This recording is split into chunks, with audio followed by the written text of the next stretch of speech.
Okay, I actually asked Shane Jones, the New Zealand First Minister, on to talk about the review of the Waitangi Tribunal, and I will. But this morning, a poll has been released that shows that a majority, or over two-thirds of New Zealanders, are very concerned about power prices and believe that they are too high, that they are being farmed to an extent by gentailers in this country, and that they believe that the government is not doing enough to bring down electricity prices and wish them to do so. In other words, intervene in the market. Joining us to talk about that and the Waitangi Tribunal, Shane Jones joins us now. Thank you so much, Minister, for joining us. Good morning to you. Yeah, greetings. Kia ora, folks. First of all, electricity. You've seen the poll results, and frankly, as I understand, you're pretty sympathetic. Yeah, look, we campaigned in 2023. I don't want to go backwards, but that the entire sector needs a massive shake-up. Sadly, we've got 6.5% of the vote, so the level of political influence we've been able to bring to bear has been limited. But I think I've won this debate amongst industry and Kiwis. I mean, the gentailers, those are the 4 or 5 big, powerful entities. If you want to buy a decent-sized power contract from them, you need to sign a confidentiality agreement. You're not allowed to talk about it. And if you shop around, it's a closed shop. This is, over time, going to ruin the competitiveness of our economy. So there are various options. Obviously, we campaigned on splitting the gentailers. Other people have suggested that the 3 Crown-owned gentailers should be brought back together and have one big, powerful organisation. Others have suggested that the Crown should underwrite new developments and build a floor price. That's kind of what the advocates of the offshore wind industry were looking for. What the Australians do to boost new sources of supply, they underwrite the debt that a generator may have to take on board in order for them to spend the money and build a wind farm or a solar farm. So there's no shortage of ideas. And when the consultants come back in a week or 3, I'm expecting to see some of these big, bold ideas in their report. I have to say, however, I haven't seen their report to date. On lack of, and now Z Energy. Now here we are talking about competition and lack of, and here's Z Energy. I think they're selling Flick Electric, which was meant to offer a little bit of retail competition to Meridian, as I understand it, and the 41,000 electricity customers to there. That's going to reduce competition even more, Shane. Yeah, well, Manawa, they've now sold out to Contact, and we're going to see more consolidation. It's extremely difficult for new entrants to build renewables, build independent sources, because they cannot supply 100% of the customer requirements, and then they have to go to the gentailers and buy the last 30 or 40%. Yeah. And they're finding that to be totally non-competitive. But I mean, look, I don't want to bore with or introduce repetition into my discussion with you.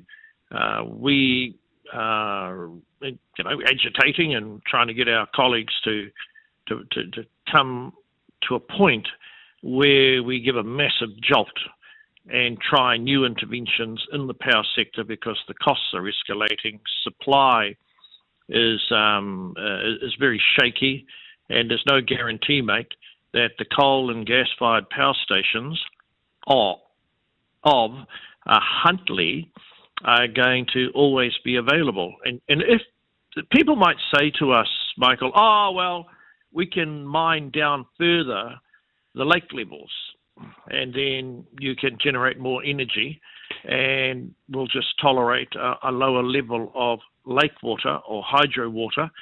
I just know many of the communities in the South Island will be pretty rancid about that. And if you do mine down or reduce significantly the lake levels in order to poke out more electricity, and you have a catastrophic failure of what is old kit anyway, owned by Genesis, and that CEO should be on the honours list, by the way, bringing all that coal in here and keeping the lights on, then we would have a catastrophic failure of power in New Zealand to rival what we saw in Portugal and Spain. It's an extremely serious issue. Oh no, I agree with you. And I mean, I think power prices, part of the cost of living, are much more important than pay equity in terms of determining how people vote and whether or not they're going to support the government. So I would suggest to you there's a political imperative there as well. Listen, on the other Yeah, yeah. issue, I wanted to talk to you about this morning, Shane, the review that was announced by the Maori Affairs Minister of the Waitangi Tribunal. I assume it's the first ever formal review. The Waitangi Tribunal has been going, gosh, almost 50 years now, so it's Yeah, long yeah. overdue.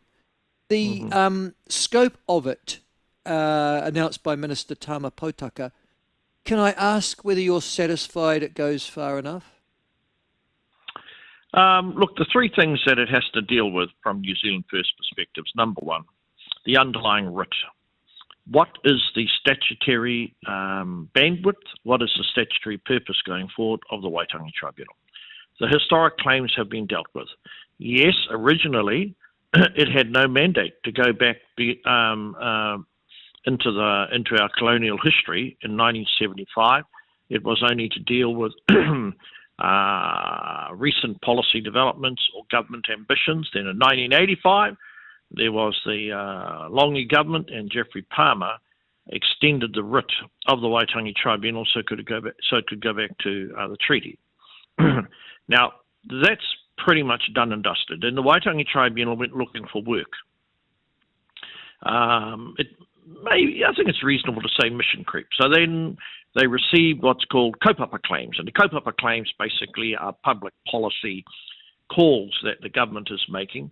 And then they infused those public policy debates with a treaty analysis based on the lawyers who washed up or the Crown lawyers.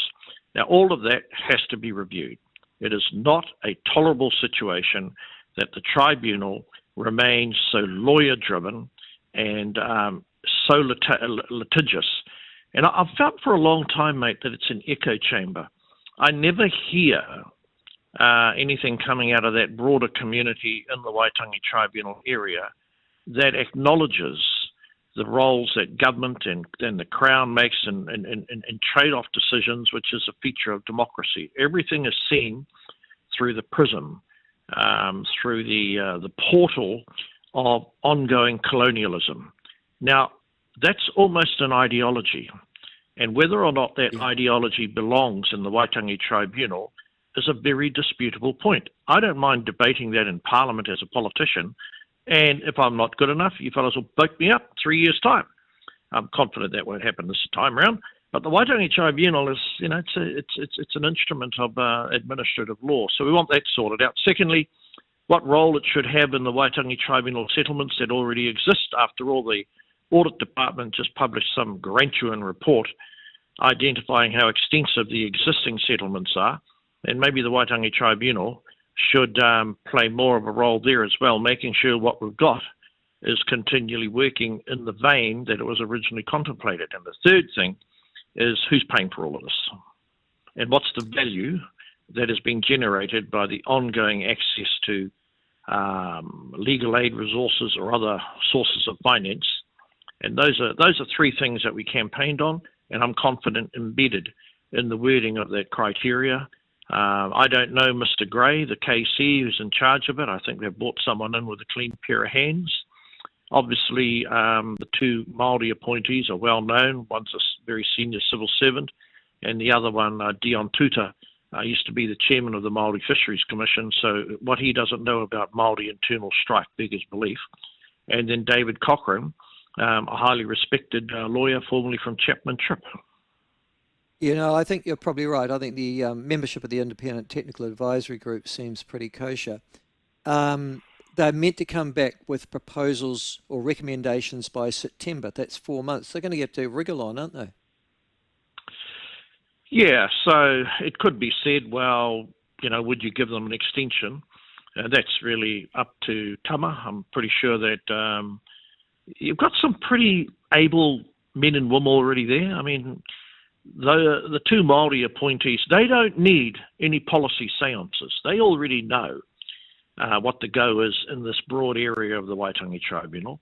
Mr. Cochrane was a member for 3 perilous years. I don't think he is ever invited to sit on any panel. And there is in part of the problem. Yeah. I mean, yeah, are we building an yeah, echo chamber? So, and then, yeah. as I said, I don't know enough about Mr. Gray to have a view.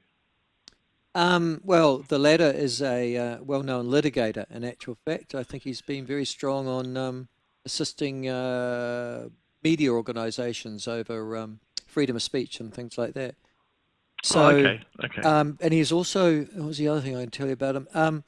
He very prominent as the chief legal representative of the Anglican Church.